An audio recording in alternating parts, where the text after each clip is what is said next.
बहुत तेज, क्योंकि ठंडा गर्म पानी पीते हैं और वो देवताओं को खिला दिया। बताओ, देवता ऐसे भोजन को स्वीकार करेंगे? सभी भाई बहनों को ओम शांति, गुड मॉर्निंग। और आज जा रहे हैं सेवा के लिए एक गांव में, तो वहाँ पे दिखाएंगे रास्ते का सुंदर व्यू। और बहुत तेज़ गर्मी पड़ रही है, अपना ध्यान रखना। कहीं भी जाओ पानी की बोतल ज़रूर साथ में लेके जाना, क्योंकि गला सूखता है तो अचानक खांसी भी आने लगती है। इसलिए अपना ध्यान रखना, स्वस्थ रहो, मस्त रहो। चलते हैं रास्ते के नज़ारे के साथ। निकल पड़ी हैं सेवा के लिए और कुछ जाए, धूप तो बहुत तेज लग रही, जाने का मन नहीं है, लेकिन जाना पड़ेगा। बाबा का आदेश है। अच्छा, तो जाना पड़ता है।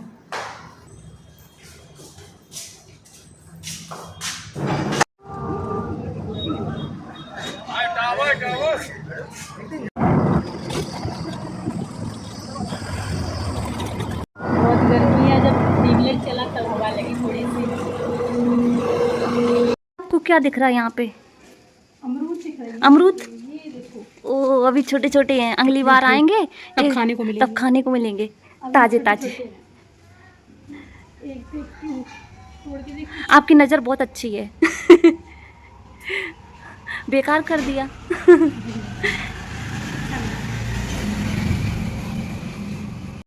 नई नई बहुएं हैं तो हम सबका मुंह तो नहीं दिखा सकते हैं, इसलिए हम अपना ही दिखाते हैं केवल क्योंकि हम तो बाबा की हैं। बाबा हमें देखता है, हम बाबा को देखते हैं। और फिर वो ऐसे घूंघट करके बैठती हैं, फिर अच्छा नहीं लगता, इसलिए। ये आ गए बाबा के बच्चे सेवाधारी। आज कौन सा चित्र समझाओगे?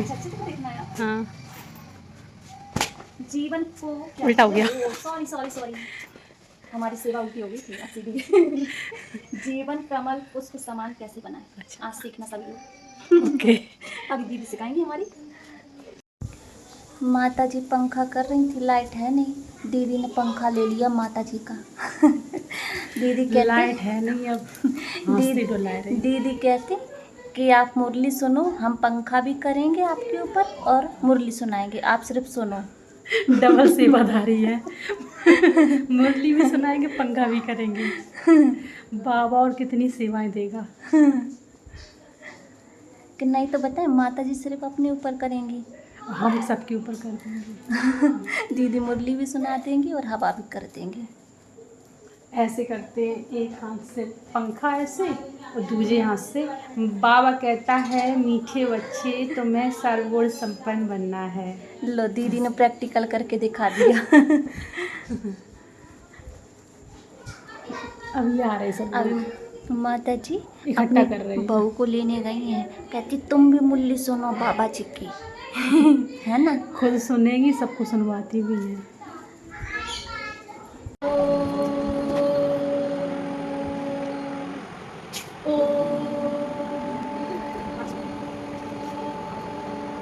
लग रही थी, हवा लेने आए हैं बाहर, और इनके कपड़े हैं ना वो ऑनलाइन आए हैं। अच्छा। और इनके कान के टॉप से ये गिरा लेते हैं, तो कानू की मम्मी ने कहा हम सोने के बनवा देंगे। ये कानू की मम्मी ने सोने के बनवाएंगे काना के लिए। इनकी मुस्कुराहट बहुत अच्छी है, और काना की मम्मी की मुस्कुराहट बहुत अच्छी है। हाँ, ये बात तो है। बहुत अच्छी है कानू की। ये लल्ला है छोटे से। बच्चे खुश हो रहे, दीदी कैसे बात कर रही काना से। काना जी, मम्मी बहुत अच्छी है बाबू की। छोटा सा बच्चा सबको अच्छा लगता है, मुझे भी अच्छा लगा। जब नटखट काना की बातें बताई काना जी की मम्मी ने, तो बहुत अच्छा लगा कि इनको गर्मी लग रही थी, ये हवा में आए हैं। और शाम को ये छत में घूमने जाते हैं खुले आसमान में। अभी वहाँ और मैदान में जाते हैं अमिया बीनने के लिए। नहीं, हम बीनने लिया थे, खाने जाते हैं। अच्छा, आप लोग बताना कैसे लगे मेरे काना जी। ये भी मुरली सुनेंगे, और ये काना जी भी मुरली सुनेंगे। ये सतयुग की तैयारी कर रहे हैं। बड़ा ऊंचाई से मंजिल घर हम उठा सकते हैं, और न्यू कमजोर है तो फिर घर क्या उठाएंगे उसके ऊपर। तो राजयोगी जीवन के 4 स्तंभ हैं। पहला है ब्रह्मचर्य, दूसरा है दैवी गुण, और तीसरा है शुद्ध अन्न, और चौथा है सत्संग। तो जब ये चारों ही खंभे हमारे मजबूत होंगे, पिलर मजबूत होंगे, तब होगा मेरा राजयोगी जीवन। तो पहला है ब्रह्मचर्य। ब्रह्मचर्य व्रत का अर्थ होता है ब्रह्म में विचरण करना, मतलब परमात्मा की याद में रहना, उसको कहते हैं ब्रह्मचर्य व्रत। ब्रह्मचर्य किसको कहा जाता है? परमात्मा की याद में विचरण करना, उसको कहते हैं ब्रह्मचर्य। तो पहला खम्मा जब ये हमारा मजबूत होगा, तब मेरी परमात्मा से मुलाकात होगी। और दूसरा पिलर है दैवी गुण। दैवी गुण कौन कौन से होते हैं? जो देवी देवताओं के गुण, वो हमारे गुण। अब देवताओं के अंदर कभी गुस्सा आती है, नफरत है उनको एक दूसरे से, कभी चिड़चिड़ापन है, कभी उनका ब्लड प्रेशर ऊपर नीचे हुआ, वो हॉस्पिटल भर्ती थे, नहीं ना। तो जो देवताओं के गुण हो वही हमें अपने जीवन में उतारना है। अब देवताओं के गुण कौन से हैं? हर्षित मुक्ता, हर्षित रहते हैं, भले वो लिपस्टिक ना लगाए लेकिन उनका चेहरा बड़ा खुश मिजाज रहता है, ऐसे लगता है कुछ बोले दे रहे हैं उसे। तो हमारा भी चेहरा कैसा है? खुश, हर्षित चेहरा हो। जैसे गुलाब का फूल होता है, उसे देखने वाले कहते हैं कितना सुंदर है, फूल कभी नहीं कहता कि मैं सुंदर हूँ, देखने वाले कहते हैं। तो हम भी जिसके संपर्क में जाएं, देखने वाले लोग कहें कि सचमुच ये तो गुलाब है, खुश दिल है। तो ये देवताओं के गुण हैं। और देवताओं के गुण हैं प्रसन्नता, हर्षित मुक्ता, और वो देवताओं को खिला दिया। बताओ देवताएं ऐसे भोजन को स्वीकार करेंगे? नहीं करेंगे ना। तो हमें प्रसाद कैसे लगाना है? घर पे शुद्धता से बनाना है, तो भगवान भी उस भोग को स्वीकार करते हैं। और उसमें हमें पता है कि ये हमने अच्छे विचारों से बनाया है, सफाई से बनाया है, इसको हम खाएंगे तो मेरे अंदर कोई रोग नहीं आएंगे। आदि बीमारियां तो हम बाहर से लेके आते हैं। और फिर बाहर हम कहीं रसोईया खाने गए, तो हलवाई लोग कई तो ड्रिंक करके भी बनाते हैं, तम्बाकू खा के भी बनाते हैं, गालियां भी दे रहे हैं, आपस में निगेटिविटी फैला फैला के बना रहे हैं। तो ऐसे भोजन को हम शुद्ध भोजन कहेंगे? नहीं कहेंगे। फिर कहते हैं जैसा खाओगे अन्न वैसा होगा मन, जैसा पिएंगे पानी वैसी होगी वाणी। अब आप लोग कहेंगे कि बाहर के भोजन के लिए मना करते हैं। ओम शांति में बाहर के भोजन के लिए मना किया जाता है। अब कारण तो यही है ना कि वो शुद्धता से नहीं बना है। उस भोजन को हम खाएंगे तो मेरा भी तो हमारे यहाँ डिस्टर्ब होगा, क्योंकि आप लोग ही कह रहे हैं जैसा खाओगे अन्न वैसा होगा मन। हमारे यहाँ तो ये चीज़ बन नहीं रही है, ना मेरे यहाँ किताब में लिखी है। आप लोग ही कह रहे हैं जैसा खाओगे अन्न वैसा होगा मन, जैसे पियोगे पानी वैसी होगी बाड़ी। इसलिए बाहर का भोजन नहीं खाते हैं। तो कहते हैं शुद्ध अन्न। जब हम शुद्ध अन्न खाएंगे तो फिर मेरा मन कैसा रहेगा? शुद्ध रहेगा।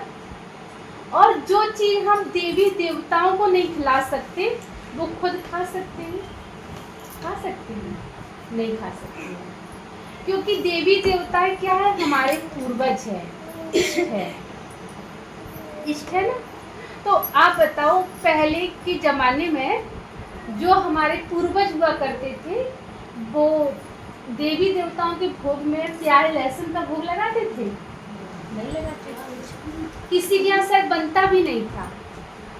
तो ऐसे भोजन को हम देवी देवताओं को स्वीकार नहीं कराते हैं, तो हम भी तो देवी देवता बनने वाले हैं, है या नहीं है? कोई बताओ कि लक्ष्मी यहाँ नहीं बैठी है, सब लक्ष्मी है ना।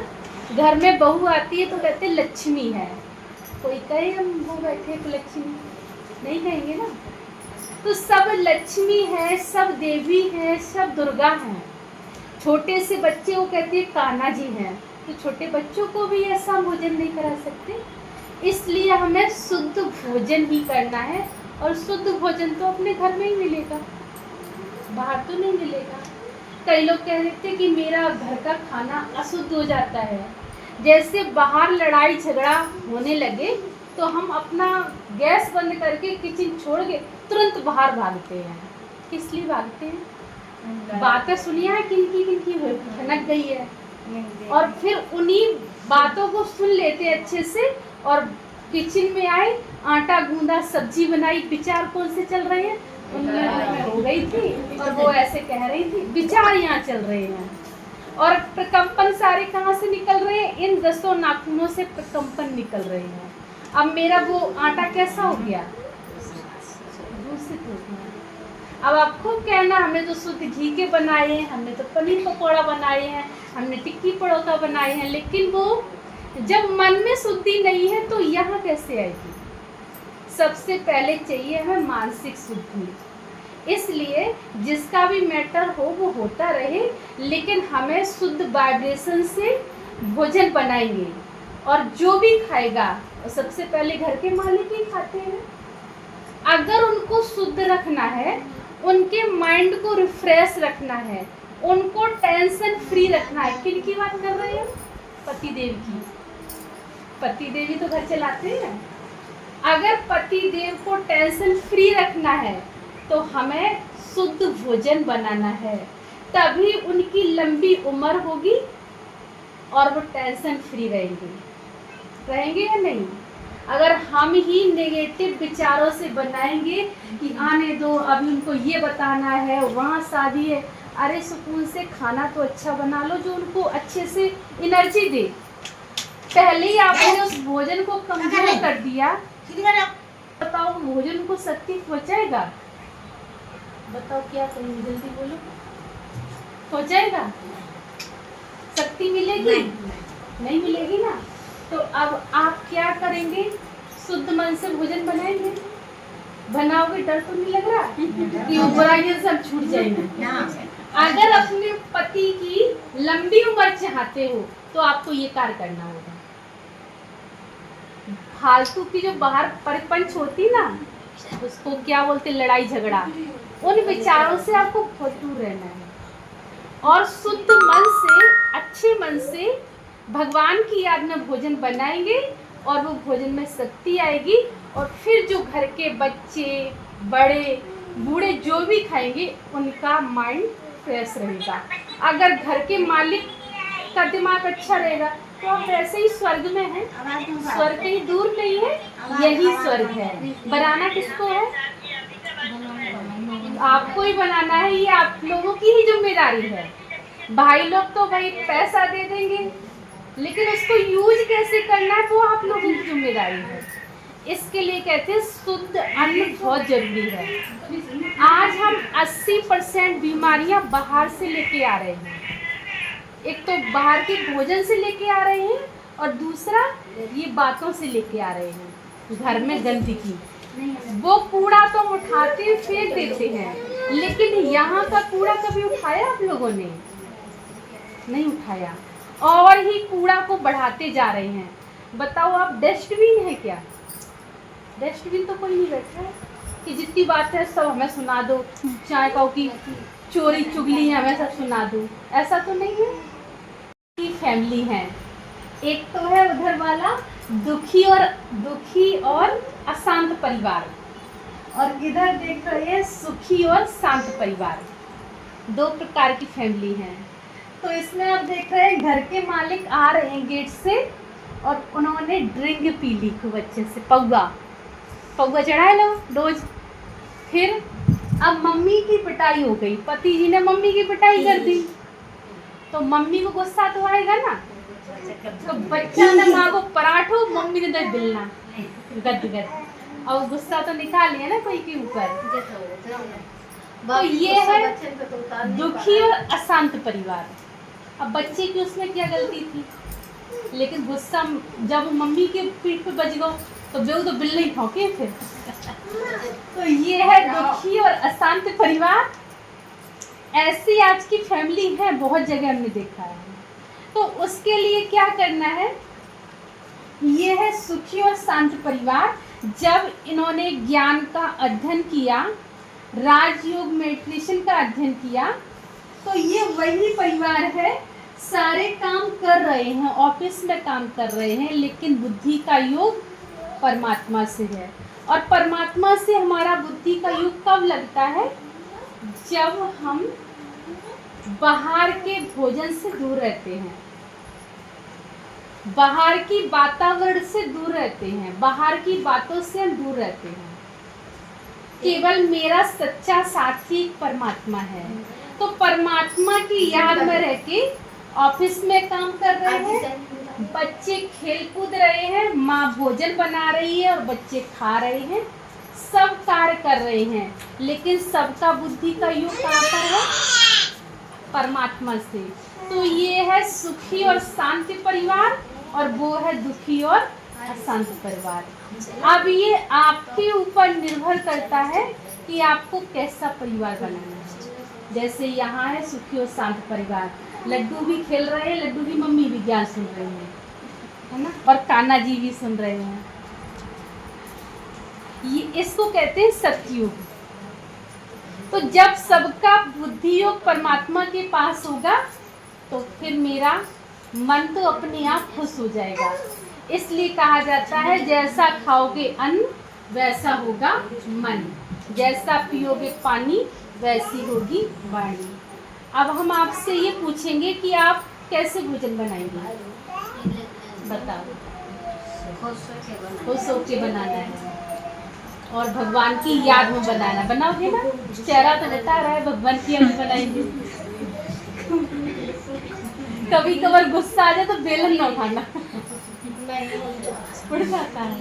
अच्छा, बताइए नहीं, बाप के गुस्सा बच्चे पे कहाँ जाए फिर से बात। हाँ, तो प्यार से मारना। जैसे कान्हा जी, यशोदा मैया कान्हा जी को पिटाई करती थी, लेकिन उनका प्यार था, और डांटती इसलिए थी क्योंकि भी शरारती थे, नटखट थे, लेकिन अंदर से भाव उनका वो नहीं था इनको हम ठुकाई पिटाई करके या फिर इनका दिल तोड़ दें, ऐसा कुछ नहीं था। माँ ऐसी काउट नहीं हुई है जो अंदर से दुखी हुए हाँ। हमारे बच्चन का डांट है, अंदर से तो ऐसे ही रहे। लेकिन आप ऐसे कभी नहीं डांटना ना मारना कि खुद की स्थिति बिगड़ जाए, नहीं हम बच्चों को नहीं मना पाएंगे। सही बात है, खुद की स्थिति ना बिगड़े, डांटना है अच्छी बात है, लेकिन अंदर से मेरा भाव ये ना हो कि इनको हम सुधार ही दिए।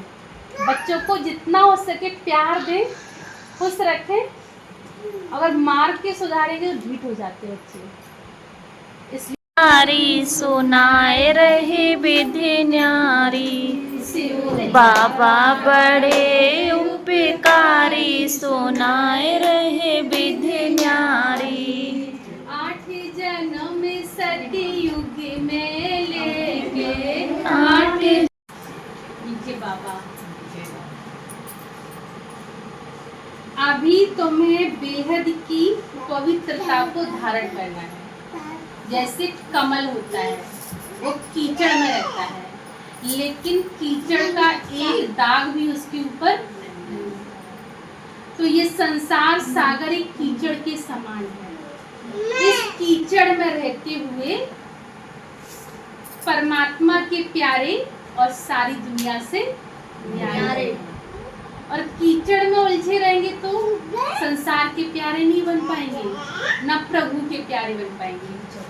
प्रभु का प्यारा बनने के लिए हमें सांसारिक बातों से दूर रहना होगा। की पवित्रता अर्थात एक बाप के सिवाय और कोई भी याद ना आए। ये हमारे जीवन का एक क्या कहेंगे, एक लक्ष्य बन जाए, हमारे जीवन का एक उद्देश्य बन जाए कि परमात्मा के सिवाय मुझे और कोई भी याद ना आए तो याद सबकी सेवा करनी है, सेवा भाव रखना है, लेकिन दिल में एक परमात्मा की याद रखनी है। उससे क्या होगा, जब मेरे दिल में परमात्मा की याद रहेगी तो हम सेवा सबकी करेंगे, सेवा भाव से करेंगे और सोचेंगे हमें ही इनकी सेवा करनी है तो बोझ लगेगा। बोझ होता है, क्या हो गया लड्डू को? जबरदस्ती बिठा दो। तो बोझ वाला व्यक्ति चिड़चिड़ाता है, उसको बोझ लगता है कि सारा काम हम ही करें, और सेवा भाव से किया हुआ कार्य हमें खुशी दिलाता है। जैसे 2 प्रकार के काम होते हैं, एक तो घर में आप कार्य करें, पूरा करना पड़े अकेला तो कैसा लगता है, ऐसा आती है ना, सब काम मेरे ऊपर, हम ही करें। और एक भागवत में कह दिया जाए कि तुम्हें पूरी बिलवाने के लिए आना है तो वहाँ खुशी रहती है, क्या मेरा भाग्य, मौका तो मिला। पूरे दिन चाहे पूरी वहाँ बेलना पड़े, चाहे गर्मी लगे, लेकिन वहाँ सेवा भाव होता है। तो अपने घर में भी हमें कैसे कार्य करना है, सेवा भाव से, बोझ समझ के नहीं, सेवा भाव हो तो हमें खुशी रहेगी और मेरा भाग्य बनेगा, और भाग्य के साथ साथ हमारी फैमिली भी खुश रहेगी। प्रश्न है, बाप से वर्षा लेने से पहले, फोन कर गया था, बाप से वर्षा लेने के पहले का पुरुषार्थ और उसके बाद की स्थिति क्या रहती है? उत्तर है, जब तुम बाप से वर्षा लेते हो तो देह के संबंध को छोड़ एक भगवान को याद करते हो। जैसे कोई मेरा काम ना हो तो हम क्या कहते हैं, भगवान मेरा ये काम बना देना तो हम आपको बहुत कुछ देंगे, आपका प्रसाद चढ़ाएंगे, कोई संकटियाँ बोलते हैं, कोई कुछ बोलता है। और जब वो मेरा काम हो जाता है फिर उतने भाव से वो कार्य नहीं करते हैं, उसमें कमी आ जाती है, क्योंकि अब मेरा काम हो ही गया है तो हमें थोड़े में भगवान को खुश कर देना है। तो हमें भी क्या करना है, जो जिस भाव से हमने पहले बोला था वही भाव मेरा होना चाहिए, तभी हमें उस कार्य में सफलता मिलती है। तो बाप को भूल जाते हैं, इसलिए कोई भी हमें संबंध जोड़ना है तो उस संबंध में परमात्मा की याद आए। जैसे अपने बच्चे को भी हम खिला रहे हैं तो कैसे खिलाना है, ये मेरा कान्हा है, मेरा कृष्णा जी है, तो बच्चे में भी कैसे संस्कार आएंगे, अच्छे आएंगे, कृष्णा वाले आएंगे। बच्चा आपका पावरफुल दिमाग वाला होगा। और पति को भी खाना खिलाना है तो कैसे खिलाना है, ये हमारे राम श्री राम देवता हैं, तो उनके अंदर भी वो स्वभाव संस्कार वैसे ही बन जाते हैं। और अपने घर में जैसे देवरानी होती है ना, तो उनके साथ भी कैसा व्यवहार करना, ये हमारी बहन है, आपके अंदर नफरत नहीं आएगी, तो वो संस्कार उनमें भर जाते हैं। तो हमें भी किसी के संबंध में आना है तो फिर एक परमात्मा की याद में रहकर इससे संबंध जोड़ना है।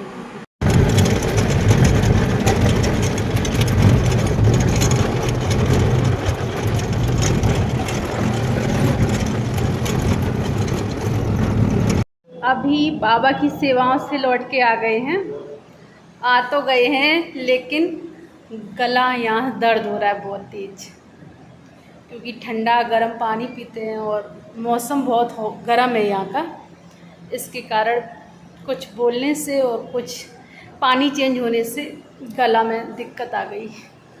लेकिन खैर कोई बात नहीं, बाबा का हाथ और आप सबकी दुआएं साथ हैं तो फिर सदा अच्छे रहेंगे। लेकिन बता दिया कि प्रॉब्लम है, आप लोग मेरी खबर लेते रहना, नहीं तो बाबा कहीं अपने पास बुला ले, सेवाएं अधूरी रह जाए। खैर बाबा इतनी जल्दी बुलाएगा नहीं, क्योंकि बाबा को बहुत ज़्यादा सेवाएं करवानी हैं। तो फिर मिलेंगे नेक्स्ट वीडियो के साथ हंसते मुस्कुराते, और अपना ख्याल रखिए, बाबा को याद रखिए, क्योंकि बाबा कहता है ना, मैं आपके साथ हूँ, हर पल साथ हूँ, आपका सब कुछ अच्छा होगा। मिलेंगे फिर नेक्स्ट छोटी छोटी सेवाओं के साथ, तब तक के लिए ओम शांति। अपना ख्याल रखिए, स्वस्थ रहिए, मस्त रहिए।